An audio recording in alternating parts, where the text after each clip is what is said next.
Sporting Journal Radio, presented by Onyx. Well, here are some of the prizes, ladies and gentlemen. They are here. We are ready for the 500th show up at the Rainy River. We're going to celebrate the 500th show, Sporting Journal Radio. Coming up, it's April 5th and 6th, and we got a big party at Riverbend Resort. We're going to do a 2-day fishing tournament on the Rainy River through the Fish Donkey app. So if you're going to come join us, you have to download that app, all right? There's all the details right there. We got prizes from Smith's Consumer Products. So we got this electric fillet knife right here that you saw. Also, this is really cool. This is an electric knife sharpener. You can put it in your kitchen. You can sharpen your fillet knives. You can sharpen your kitchen knives with them. Those are just a few of the prizes. We've got prizes from OnX. We've got prizes from Live Target. We've got prizes from Sporting Journal Radio. Also, some custom engraved DRC calls and more. I believe I heard you say that. Check it out at sportingjournalradio.com. Click on the SJR Rainy River 500 and sign up. It's $20 a person, so you don't have to stay at Riverbend. We're going to have a party there each night, Monday night, Tuesday night, Wednesday night. And but if you're going to fish the river, it's open to anybody, but you just got to come pick up your prizes if you win. 3 largest walleye, 3 largest sturgeon at Riverbend Resort. And we'll be recording the show, so you can come join us on April 6th at Riverbend for the 500th show of Sporting Journal Radio. So all of us have been watching the Rainy River intently, just about on the hour every day, watching it open up. I've had phone calls and emails. Well, is the river going to be open? Is it going to be open? I'm pretty confident it is. Part of it is open already, and to get another report on the Rainy River and what's going on up at Lake of the Woods, we're going to bring on Joe Henry right now from Lake of the Woods Tourism. Joe, you ready for the party? I'm ready. I'll tell you what, you talk about 3 parties in a row. It sounds like your old DJ days. That's right. Hey, for 3 nights only, come join us at Riverbend Resort on the Rainy River. Yeah, we are going to start it out. You had both hands full with products. I thought, holy smokes, when's the Popeil's Pocket Fisherman coming out? We should get one of those. We're going to be giving away door prizes. So they got a happy hour from 4:30 to 5 every night in the bar. And then at 6 o'clock every night, we're going to be doing some door prizes and other giveaways. We should try to find a pocket fisherman. I feel like I have one somewhere in Woodbury. Maybe I'll ask my mom to dig through my old dresser and track it down. Yeah, it's, Joe, it's hilarious. Like, we opened up this fishing tournament, of course, to anybody fishing the Rainy River at that time.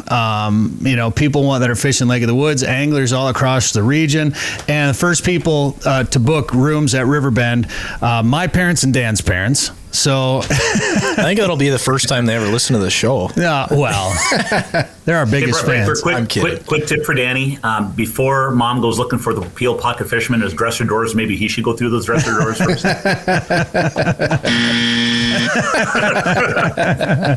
We're looking forward to it, and we got some reports. I think Royal Dutchman shared a report here fairly recently about the river opening up, and we've got some pretty nice. I know the forecast changed a little bit, and things got a little bit cooler, but things are looking pretty good for us, aren't they, Joe?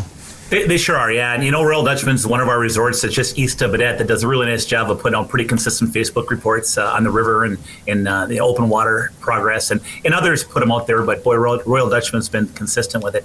Things have been progressing quickly, when it was warm, and also through some of the different parts of the river. For a while there, things were progressing at about 3 miles a day. Now, it's not going to progress that quickly moving forward, I don't think, both with the weather and different stretches of the river. But the bottom line is things have been progressing really nicely. And you know what? Everybody's got different predictions, but a lot of people think that around April 1st, give or take, that Birchdale access will be close. And we say Birchdale, which is approximately 24 miles to the east of Baudette. But we talk about that Birchdale access just because that's the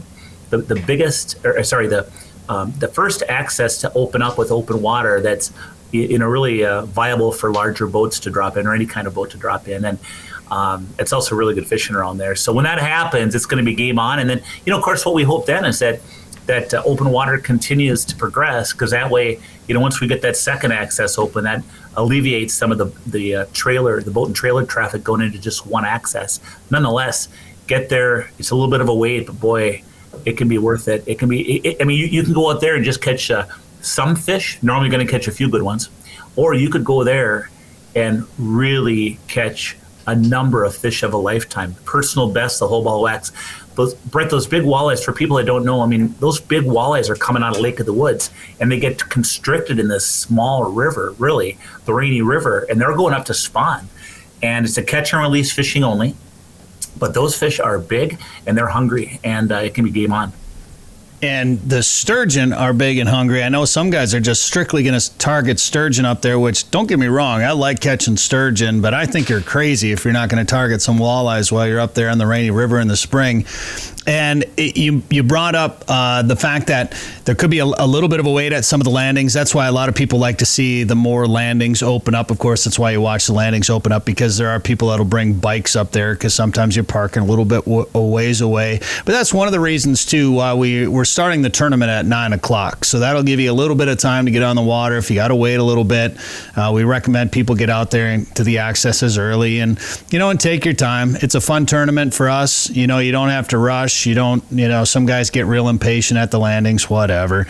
It's going to be a nice, relaxing time. It's going to be a little cold. Last time I looked, I think they're talking about mid-40s for the highs on April 5th and 6th. Now, granted, that's, a couple weeks away, so that'll change, of course, by the time that we get there. But it might be a little brisk on the river, Joe. You know what? It's spring, and you can have days that are 60 degrees. You can have days that's snowing out, and you got to wear your ice fishing gear. I mean, but that's part of it. That's part of the tradition, and that's what people talk about. They talk about, man, remember that time when we're whacking those big walleyes in the snow?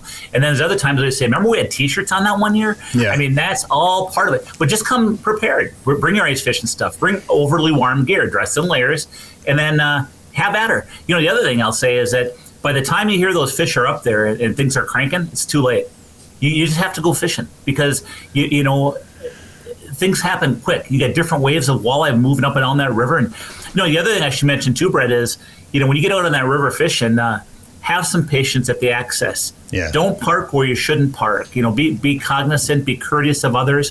Hey, if there's somebody else having a hard time getting their boat off the trailer, or their boat isn't starting because it's the first time in the water, pull out their give them a helping hand. Oh, yeah, give them a hand. Oh, that would okay. never. Yeah. Of course not. Yeah, give them a hand. Is that Danny in the background saying that stuff? Oh, Danny. Hey, just Danny, start making a list. First off, okay, let me get to my dresser before Mom does.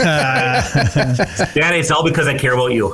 Hey, David, have you fished the Rainy in the spring before? No, I've never been up there in the spring. This will be your first time. First trip. All right, so Joe, for somebody that has never been up there before, what should he be stocking up as far as tackle, and what kind of gear should he be bringing up right now?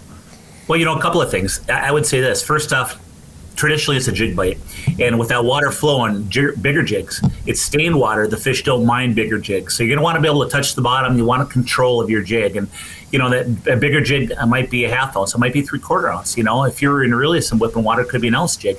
And then the other thing I would say is that the spring is a time of the year that big plastics are really, really good. So put on a big plastic. I don't need it, but sometimes I even like tipping that big plastic with a shiner on top of it. Kind of a full meal deal. Put a little bit of scent on there, gives me a little confidence. You don't have to. And then some people will pitch shorelines and work that back to the boat, or cast out and just kind of work that current and let that jig sweep down current. Others will anchor up and just jig and let the fish come to them. And then yet others, what we'll do is we'll drift down real slow, controlled drift with the trolling motor going. And then what you do is you slide up current, almost so your jig's at about a 45-degree angle. You pull it forward, you let it drop back and thunk the bottom. You pull it forward, you let it drop back, and didn't make it to the bottom. Set that hook. I mean, it's just a fun bite. I'll tell you the other thing. If you're having a hard time locating fish, don't be afraid to put on a crankbait and typically troll upstream, because you can troll slower. And then, either use a crankbait so that it's achieving the proper depth. Otherwise, use a 3-way rig, which is, a 3-way swivel. One piece of line goes to your rod and reel. Another piece of line, maybe 6 feet, goes to a shallow diving crankbait.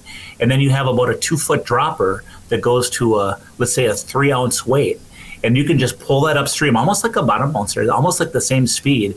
And I'll tell you, pulling cranks in this cold water can be extremely effective for big fish. Don't forget about that one. Or if those fish are spread out, Brett, or you're having a hard time finding them, I mean, put on some miles, find those fish. If they're congregated, then start jigging them. I mean, whatever. Well, I bought boxes and boxes of crankbaits to bring up to Lake of the Woods the last 2 years, and I've used one so far, and I've always pulled spinners in the summer. Dan has, I think, 8 new tackle bags full of plastics. It's not 8. Getting prepared for Not this. 8. But that does bring me to a question about plastics, Joe. When you say a big plastic, what's a big plastic to you? A little bit smaller than a plastic worm. I mean, maybe I better give you inches. Probably, I'd say a 4 to 6 inch plastic, probably a 4 to 5 inch plastic, Sure. ideally. And I like the brighter colors, so like the chartreuses and things like that. Sometimes pinks are good, pinks and whites. Don't forget to sign up for the tournament. It's through the Fish Donkey app. So that's the other thing people have to remember is you have to download the app to your phone to enter the contest. So if you're in a boat with 5 guys and one guy downloads the app, he's the only one getting into the contest. So all those other guys need to download that app too and sign up through there.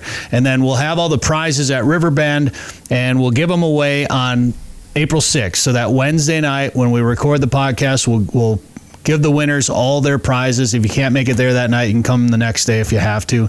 But we want them picked up at Riverbend on April 7th. So, Joe, if people want to learn more about fishing the Rainy River this spring or thinking about a summer trip to Lake of the Woods, what should they do? You know what? For real-time information, Facebook and Instagram. Hey, otherwise, check out our website, and that is lakeofthewoodsmn.com. Hear more at sportingjournalradio.com or wherever you get podcasts. Northern Minnesota's Walleye Factory is a year-round world-class fishing destination. The perfect getaway this summer is just a short drive to Lake of the Woods. Fish Big Traverse Bay, the Rainy River, or visit the unique Northwest Angle. To catch big fish, you have to go where the big fish are. Plan your trip to Lake of the Woods at lakeofthewoodsmn.com. That's lakeofthewoodsmn.com.